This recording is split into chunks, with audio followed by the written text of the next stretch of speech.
Yes, y'all. It is time for another episode of the Military Brat Chronicles. And like I said, I don't know, I have a set time each week when I would do this because I'm old now, so I just have to do it when it pops up in my head. So, some stories just came to me, and this have to do with teenage years. And in the teenage years, we did some crazy things. So let me before I tell a story about this person, let me tell a story about myself. So, you know, every now and then you get into some mischief. And yes, so this is going back to again in Germany. I was like maybe 15, 16 at the time. And everybody, I remember my buddies on the football team, they had these Letterman jackets.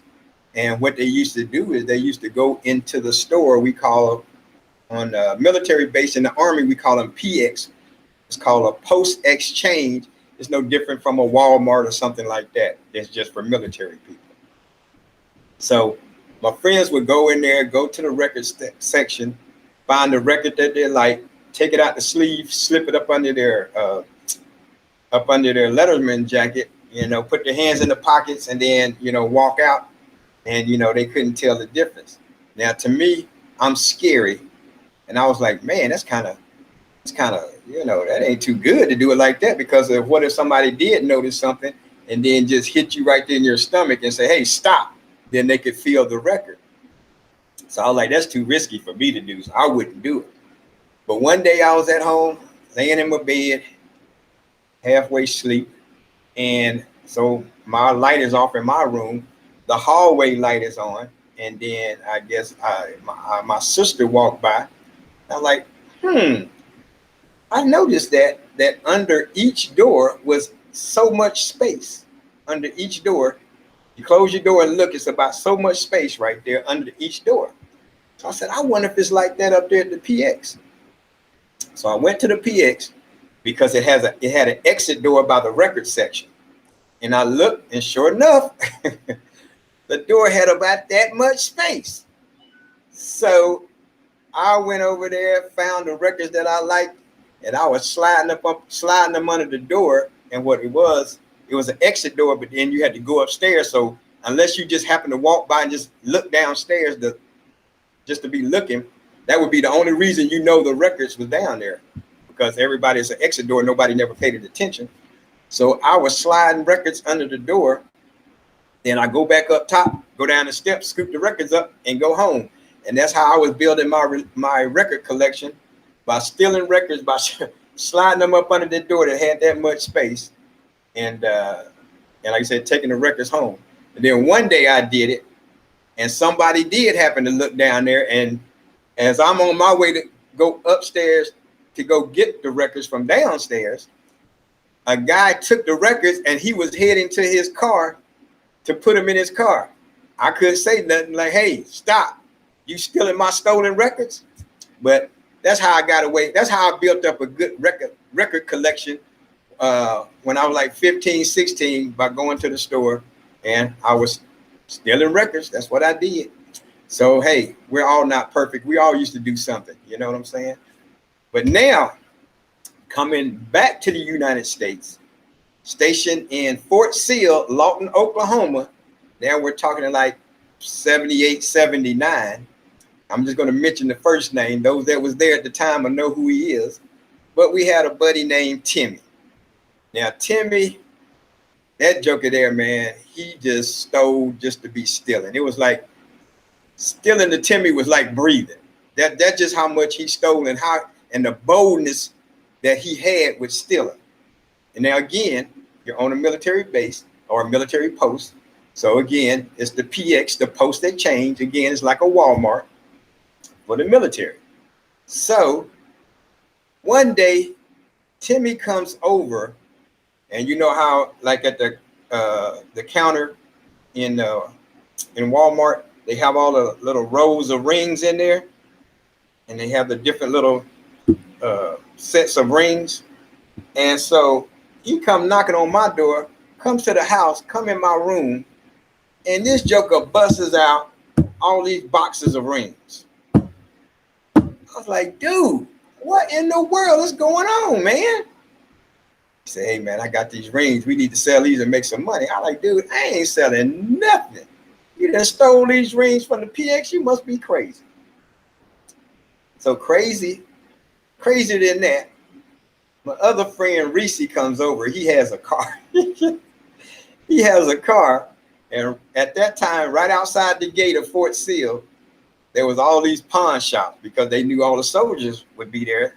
And the soldiers would either pawn stuff until they get their next check, or they'll go buy stuff from the pawn store. So they had all these pawn shops right outside the gate.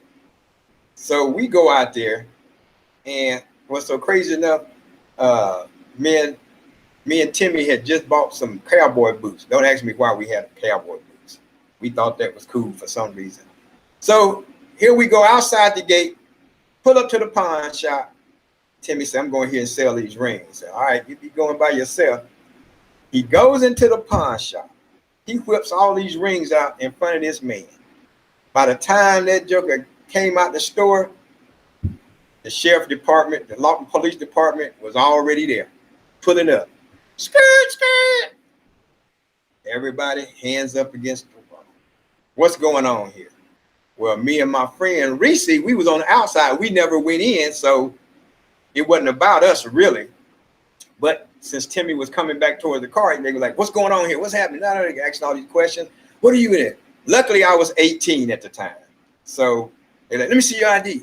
I was 18. I was outside. So like I said, I didn't have no rings. I ain't touched no rings. They didn't see me with no rings. Well, you 18, you better get on up out of here. So Reese that drove the car at the time, he was like 16, get ready to turn 17. So he was like, you can't do this. You can't do this. Like some of these people that's like today, you can't do this. You can't do that. I know my rights. I'm just going to call my mama. What did he say that for? That police said, call your mama.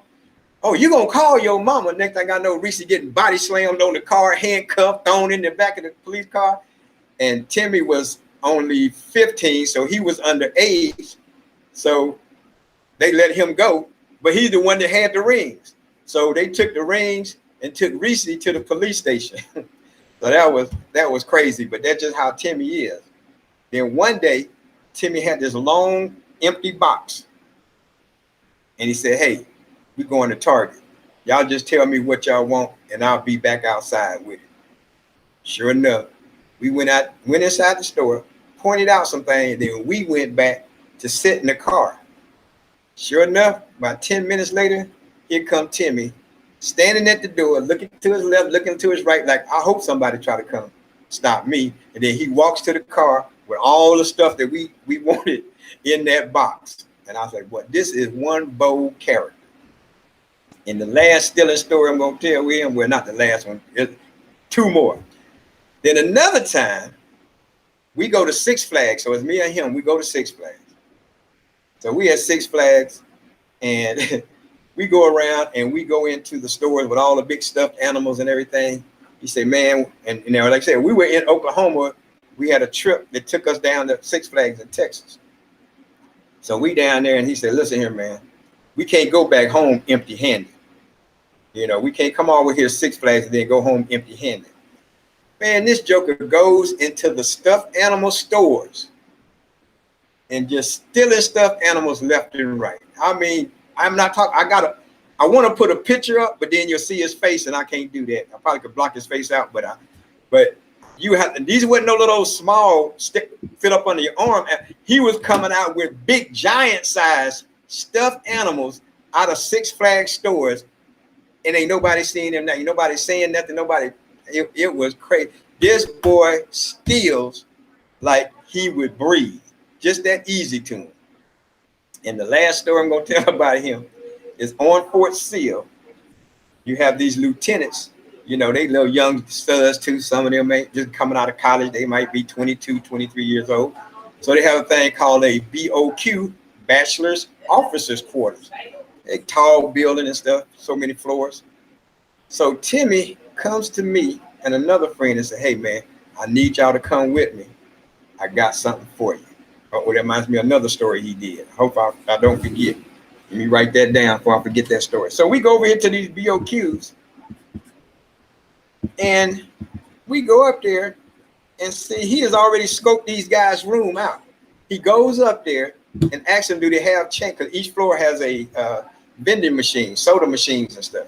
So he goes up there to ask them, do they have change for $1 or can they break a 5 or something? So when they're doing that, he's casing their rooms. So what ends up happening during Christmas time, all these guys go home to be with their families. So their rooms are empty. Basically the whole building is basically empty. So he's already scoped and scoped out the rooms and everything. So he says, all right, come on, check this out. So we go over there. He knocked on the door that he's already scoped out the room, asked for change, saw what was in there. Boom. He kicks the door in and started taking stereo equipment, speakers, and all kind of stuff. We had this one guy's car just loaded up with stuff.